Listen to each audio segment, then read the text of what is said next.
Hi, and thank you for joining me on another episode of the Tech Exec Podcast, where I'll help you create teams worth leading, because life is too short to lead mediocre teams. As always, I'm your host, Aviv Ben-Yosef, consultant and coach at Tech Execs worldwide, and our subject today is accountability. This is actually part of a new series I'm starting where I'm going to be talking about the 8 traits that I usually have my clients go through in a self-assessment as we start working together to ensure that we know where are the areas we have to focus on. And accountability will be the first one we'll cover.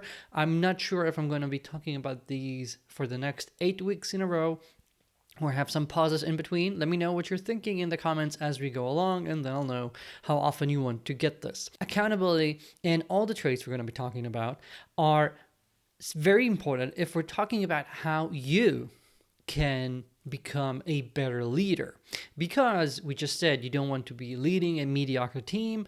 One of the surest ways of ending up in that situation is being a mediocre leader. So let's talk about how we can upgrade you. What are the 8 traits that I have used for years now to find the areas where we're going to get the best ROI for investing in your own self-growth? Accountability. What does that even mean? For each of these, I have the 1 or 2 word name for the trait, but I also have the need to explain a bit what I mean, because humans are not compilers. Words do not mean the same thing to all of us. So when I say accountability, we're talking about your accountability in front of your peers, in front of people reporting to you, in front of your boss. One I usually say is, like, for example, if I'm talking to myself, I'll say accountability means how will your colleagues, your peers, your employees will rate you when I ask them, if Aviv tells you he's going to be on top of something, from 1 to 10, 10 being the best,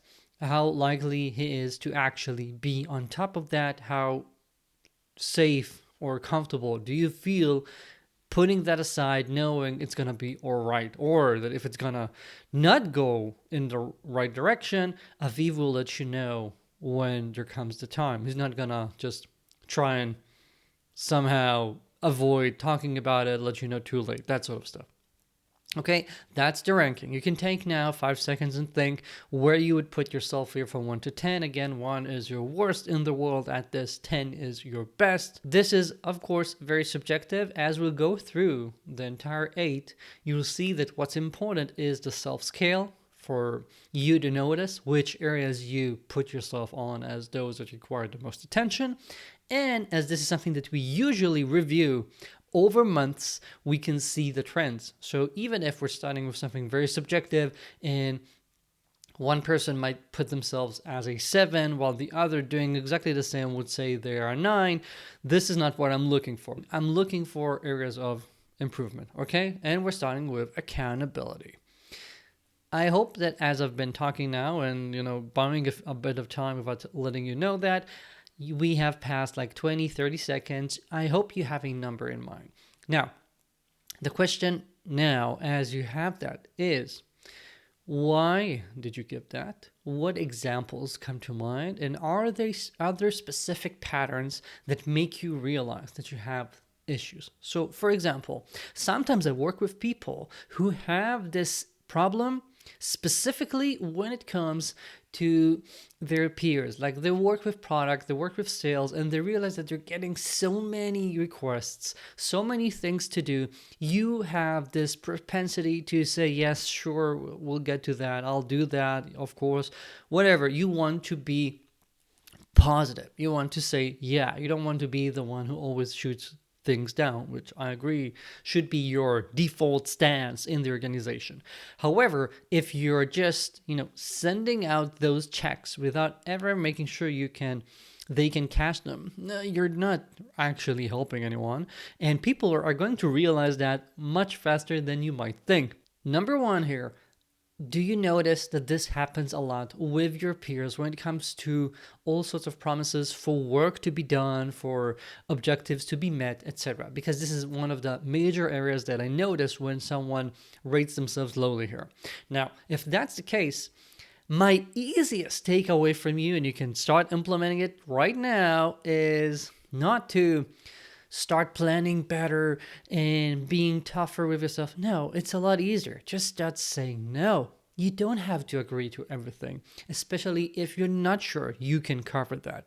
If you notice that this is already an issue, I'm not saying that long term, throughout your career, you need to be the person saying no and shooting down everything. No, I am saying that if right now you're already not good enough at this, continuing on the path of saying no and having the propensity to please is not going to get you out of that hole. So stop digging. Stop saying yes for a while until you improve your accountability enough to start being the person you want to be again. Number two, if this is happening, for example, with your employees who know that even if you said something, we'll do that and I'll take care of that, they know that they're gonna have to keep nagging you because you always forget, because you just rush from meeting to meeting.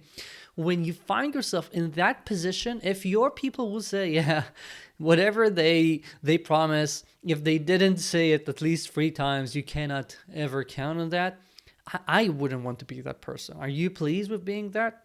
I'm betting not. However, it's so common. And if that's the case, you have to start making sure you know what you're committing to. It's not that hard. If this is happening over Zoom meetings, I really like, and I've been doing this lately, I take the automatic transcriptions that whatever AI thing makes, and I always ask it, did I promise anything? Did we make any commitments to ensure that I didn't miss anything in my own notes, in my own action items? Or if anyone else was taking the notes, I want to make sure I didn't say, I'll do that, and I forget about it. I always sit in meetings with my notebook in front of me. You can see me holding my hand here on the desk, but it's here also in case I have an idea as I'm recording this. And having this always here means that I'm always at the ready to commit to something. Now, if someone grabs you as you're walking in the hall from one meeting to the next, it can be very easy to forget something, Again, you don't have to say yes to everything, especially not if you're in the moment and you have to think about it. And my trick is always to say, send me a message to remind me about this. Okay, I'm sorry, I gotta rush. Send me a message, I'll get back to you later. And people can just Slack you, WhatsApp you, whatever you want. But having this, putting the onus on them to put this somewhere so it goes into my inbox of tasks eventually, and I can decide if I want to do it, when I want to do it, and handle it properly. That's so easy. Just a mini step for you before committing, before saying yes. It's to say, just send me an email, I'll think about it, and I'll get back to you. As easy as that. Why? Again, I don't think that the best executives I work with have this always happening. They're actually a lot more inclined to say yes on the spot because they know they can handle things. However, they are the best executives I work with. So they don't have this as an issue. This is not one of the problems they are personally working on improving at. So they can allow themselves to do that. If you notice that you're ranking yourself too low here, you're not there yet, my friend, and you need to work on that. And to get there, these are the little hopeful steps that I've been taking with people to help them get over this being an issue and moving forward. As simple as that. This is not rocket science. Most coaching isn't. It's about finding simple solutions to start making improvements in the right direction, and sometimes placing a mirror in front of your face and telling you, you don't have to make everyone happy. They're not in this role just because they need to be happy. If I want to be happy, I'll go and get a hobby. This is not what we're here for. We're here to get some results done, and therefore we're not always optimizing for happiness. That's not what a job is about, unfortunately. Next is, are you noticing that this lack of accountability is between you and your boss? If that's the case, you're actually in a lot more trouble than you think, because most CEOs I work with are actually very attuned to this.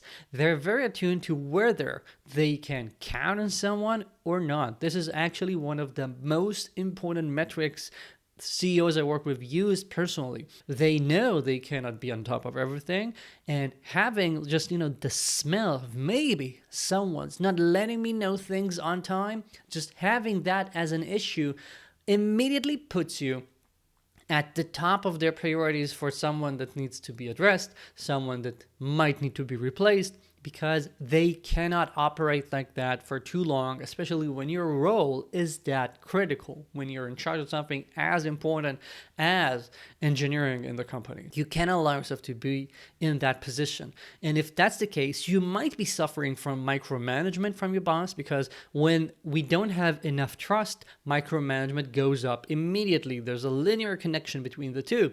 And if you notice that, it might mean that you are not being accountable enough to your boss, whether you realize that or not. And the solution is to start being a lot more transparent, a lot more methodical when it comes to how you commit to things, how you update about progress. When you raise a flag because something is not being done on time, you have to be a lot more verbose. You remember command line tools when you added the -v just to make things more and more verbose? That's sometimes what you need to do. When I ran a program and it would hang for minutes without any output, what would I do? I would get like itching. Is it working? Is it frozen? How would I know? And what would I do as an engineer? I would probably use all those verbose flags. And if those wouldn't be enough, also doing things like S-tracing it to see the system calls it is making to ensure that it's making progress. Because that's what you do. That's the micromanagement you do as an engineer when you feel like something is being stuck.